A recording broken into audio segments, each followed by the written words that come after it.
Let me tell you a secret. Okay, actually, it's not a big secret. I always wanted to become an interior designer. My childhood was pure chaos, so I centered myself by redesigning my child's room like every day. Once my parents gave me a colorful disco ball for Christmas, and I tore it apart to many little pieces, and I glued all those little mirrors in yellow, green, blue, and white at the ceiling over my bed, and I had like a mosaic. My parents grounded me for that. Hi, Dad. I was blown off course very early on because I decided I never wanted to live a life of uncertainty like my dad did, who was an entrepreneur. So I started in the automotive industry, reinventing mobility for 9 years. Congratulations! I wanted to reinvent space, and it turned out I reinvented how people get from A to B. Awesome. The most courageous moment in my career was when I quit that highly paid job, jumped straight off the corporate ladder, and started in an architectural office as head of digital. That job doesn't exist. That decision was very much facilitated when I was told in a leadership training that I should smile less in general to appear less like a lively blonde.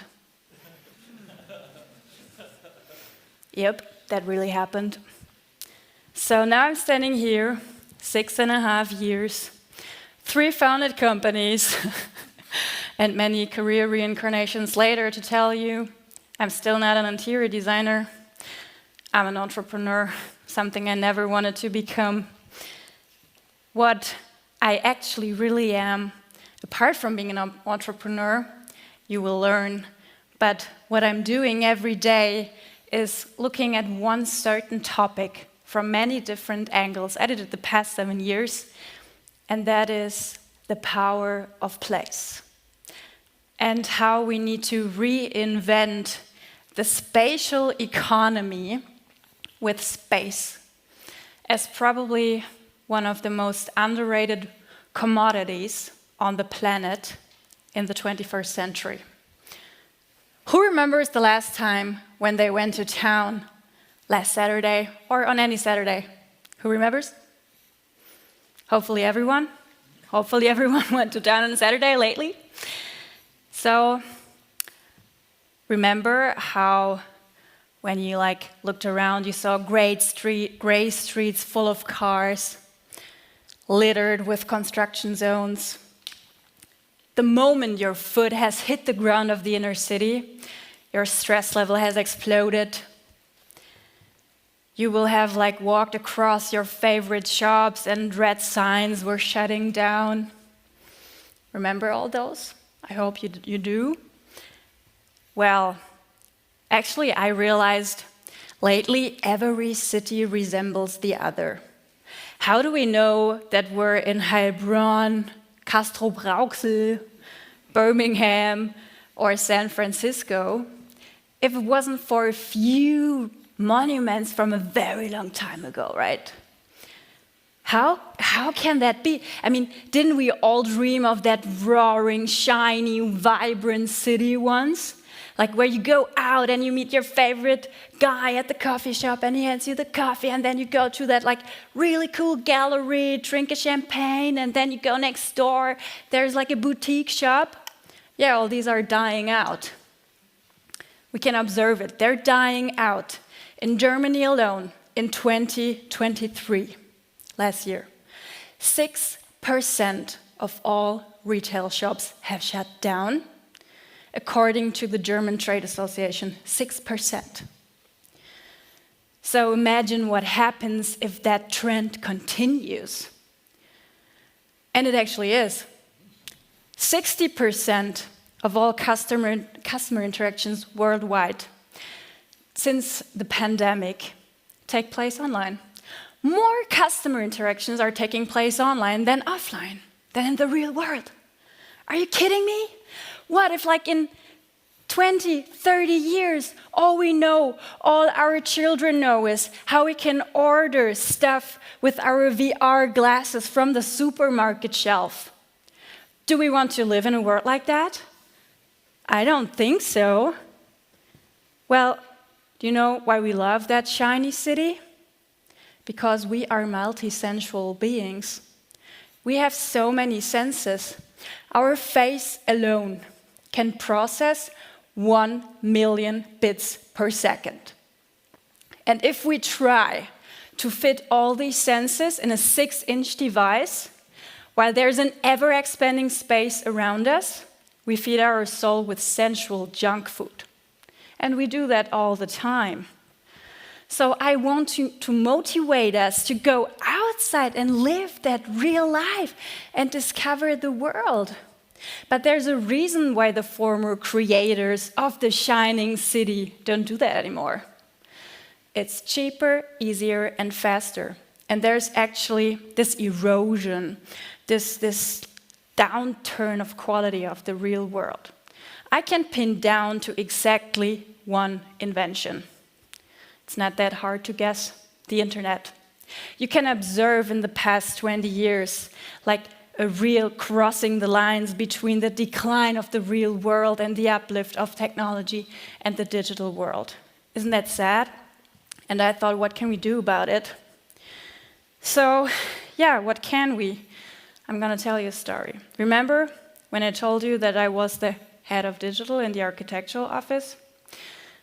We figured out that architecture, the built world, is missing some skills, some really important ones. For example, customer experience, customer centricity, and also technology. I mean, in this century we're living in, how can we build the world without using technology? But many architects do. And so there comes this client, and it's a museum, and they say, can you turn around this museum? Can you, like, in 2 years from now, make sure that school classes love to hang out here? So here's what we did. First, we checked out this city. We took 1,000 pictures, the city that museum is located in, and also the topic of the museum, which was shipbuilding. And we analyzed it and we figured out, okay, wow, these are the forms, the shapes, everything that stands for this topic. And we built the shell of the space. So it had already an identity. And then we were asking ourselves, who's the target group? Like, those are digital natives. They don't want to read texts from the wall about how a ship was built. But that's how museums are created still. No, they want to learn by creation. They want to figure out how shipbuilding is working by building their own ship. And that is what technology enables, but we need to map it into the real world. So we did all that, we created that museum, and at the end I went there and I walked through it. We had also this great ship skeleton in it where you can walk through a ship, but we did it with like a nice, smart way. And by coincidence, there was a school class there. I remember there were these 2 little girls with their ponytails, and they sat there and interacted with that screen and figured out how to build a steel ship. Those little girls. And I cried because I realized, wow, if we transport all the knowledge of the world like this in space, enhanced with technology and creativity and originality, then we can really change the world. So I was totally hyped by that experience, and I said, okay, I got the solution. This is how we get the people get their asses from their sofa and go to the city again. We have to create immersive experience. I realized that I define a place as a space with an identity. A destination, I define a destination as a place with a memory, can lure people in and spin them around. Remember how everything or every specific place that was special to you is adding up to that kaleidoscope of your life, you know? Those colorful pieces, they are adding up and summing up, and every time you were somewhere, it changes its direction, it changes its color and its facets. So it's the pure human experience what we do out there. Yeah, so I thought I found the solution, but unfortunately I didn't, because how in the world should we turn around 1 million places in the world, or even more? There are so many if we want to change the whole world. By taking 2 years and millions of euros to turn them around into an immersive space, it's impossible. So my next career incarnation was waiting, because I found the next roadblocker, and it was called scalability. So you know where this is going. We need a technological platform. We need that simple technological platform that enables every place in the world to become an experience. And that is so simple, accessible, and easy to use that independent of budget, capacity, or time, a place can become an experience in a second, or let's say 3 days. Yeah.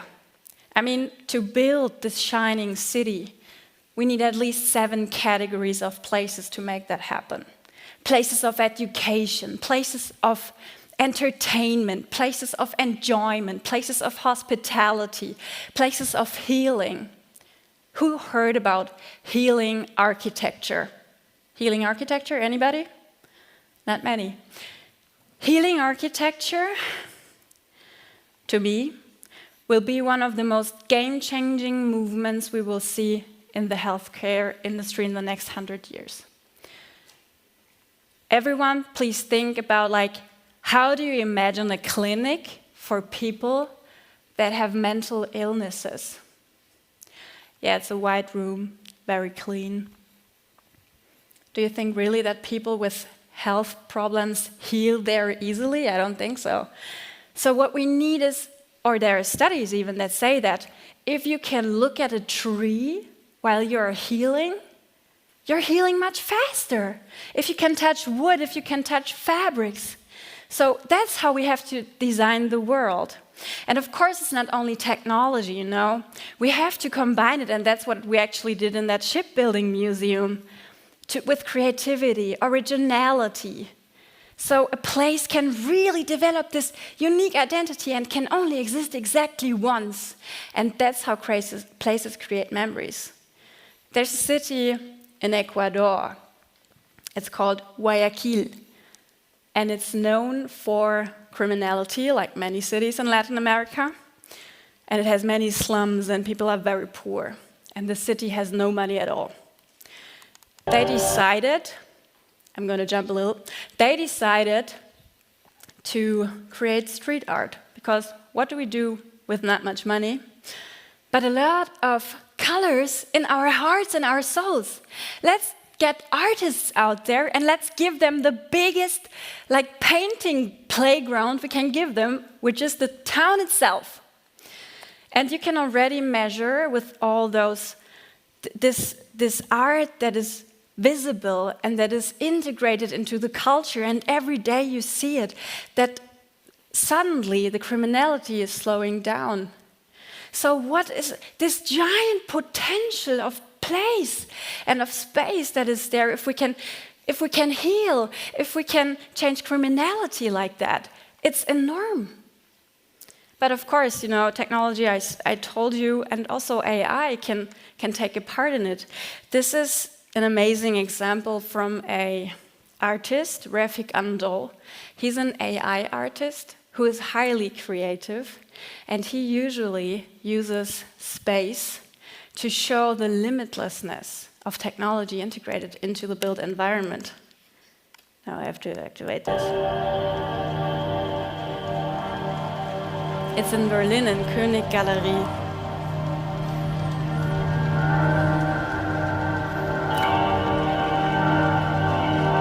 I mean, you're not even standing there, but you feel how it sucks you in. And that's when I realized that, wow, Technology that is integrated into the environment and enriched with creativity allows us to overcome the finiteness of space. Isn't that amazing? It's like every interface, every floor, wall, and ceiling in this room could become an interface that looks different for you than for me, that looks different every time we step into it. Holy shit, that's so much opportunity. And you know what?